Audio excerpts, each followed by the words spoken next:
اعوذ باللہ من الشیطان الرجیم بسم اللہ الرحمن الرحیم رب اشرح لی صدری ویسر لی امری واحلل عقدۃ من لسانی یفقہوا قولی۔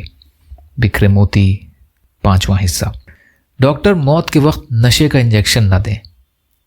جب آپ دیکھیں کہ کسی کی موت کا وقت قریب ہے تو اسے ڈاکٹروں سے بچائیں۔ اللہ ان ڈاکٹروں کو ہدایت دے کہ وہ موت کی علامت ظاہر ہونے کے بعد بھی اسے نشے کا ٹیکہ لگا دیتے ہیں۔ نشے کا ٹیکہ لگنے کی وجہ سے اس بیچارے کو کلمہ پڑھنے کی توفیق ہی نہیں ملتی اور وہ اسی طرح دنیا سے چلا جاتا ہے۔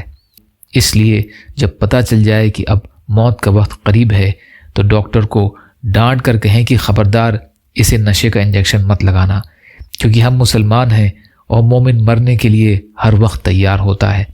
اس سے کہہ دیں کہ جناب آپ اپنی طرف سے ان کا علاج کر چکے ہیں، اب چونکہ موت کی علامت ظاہر ہو رہی ہے اس لیے اسے اللہ کے حضور میں پہنچنے کے لیے تیاری کرنے دیں اور اسے ہوش میں رہنے دیں تاکہ آخری وقت میں کلمہ پڑھ کر دنیا سے رخصت ہو۔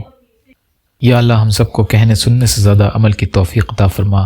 یا اللہ مظلوم فلسطینیوں، کشمیریوں، روہنگیا مسلمان اور مسلمان جہاں بھی پریشان حال ہیں، ظالموں کے ظلم کا شکار ہیں، ان کی مدد فرمائیے۔ ہم سب کو اپنی استطاعت کے بقدر اپنا حق ادا کرنے والا بنائیے۔ یا اللہ حلال میں سے دیجیے، حرام سے بچائیے، اپنے غیر سے بے نیاز کر دیجیے۔ سبحان ربک رب العزت عما یصفون وسلام علی المرسلین والحمد للہ رب العالمین برحمتک یا ارحم الراحمین۔ لا الہ الا اللہ محمد رسول اللہ۔ السلام علیکم۔